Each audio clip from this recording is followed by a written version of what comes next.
வாங்க காஃபி குடிக்கிறது எழுதுனாங்க. இப்போ வேற்றின பின்னங்கள்லாம் என்னன்னு பார்க்கணும். வேற்றின பின்னங்கள் பார்க்கறதுக்கு முன்னாடி ஓரின பின்னம்னா என்னென்னு உங்களுக்கு தெரியும் இல்லையா? இப்போ ஒன்றும் இல்லை, நீங்கள் வந்து ஒரு ஒரு தேர்வில் ஒரு டெஸ்ட் எழுதுறீங்க.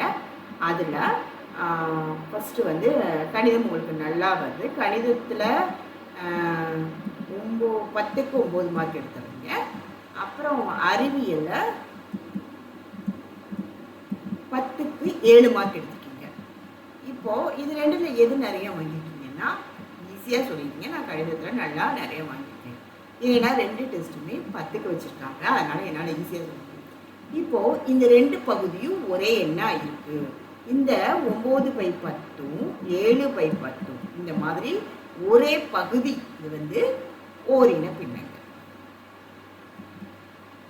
ஓரின பின்னங்கள்.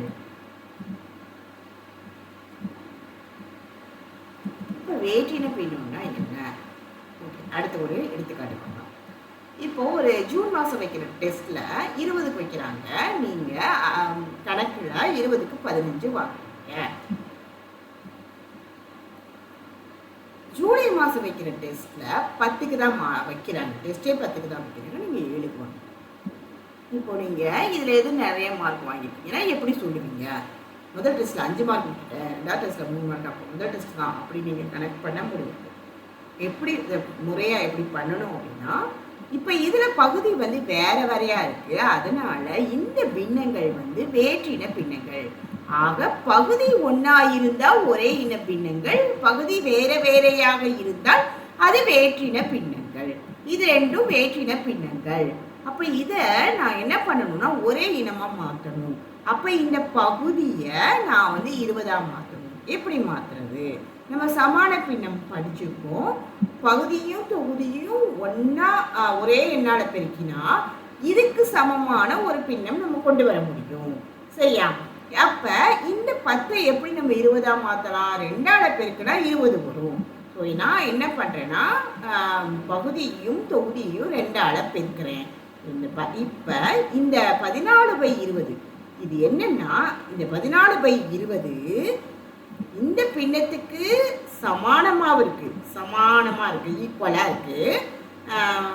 அதே சமயத்தில் இந்த 15/20க்கு ஒரே இனம் 15/20ஓட இனமாகவும் மாறிடுது. ஏன்னா பகுதி 20ஆக இருக்குது. இப்போ நீங்கள் எதில் அதிகமாக வாங்கியிருக்கீங்கன்னா ஈஸியாக சொல்லியிருப்பீங்க. நான் ஜூன் மாதம் வச்ச டெஸ்ட்டில் தான் 15க்கு 20க்கு 15 எடுத்திருக்கேன், அதனால் நிறையா வாங்கியிருக்கேன். புரியுதா?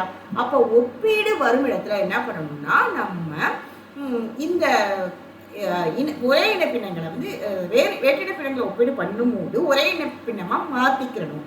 இந்த மாதிரி மாற்றுற இடத்துல எல்சிஎம், அதாவது மீச்சிறு பொது மடங்கு முக்கியமான இடத்துல வரும், முக்கியமாக இடம்பெற்றிருக்கும். அதனால் இது எல்சிஎம் பற்றின லிங்க் நான் கீழே கொடுக்குறேன் டிஸ்கிரிப்ஷனில். அது அந்த வீடியோஸ் எல்லாம் நீங்கள் டைம் இருந்தால் பார்த்துக்கோங்க. ஓகே, இப்போ நம்ம ஒரு சின்ன கான்செப்ட் கற்றுக்கிட்டோம். ஓகே, அடுத்து ஒரு கான்செப்டோட வரேன். Happy learning.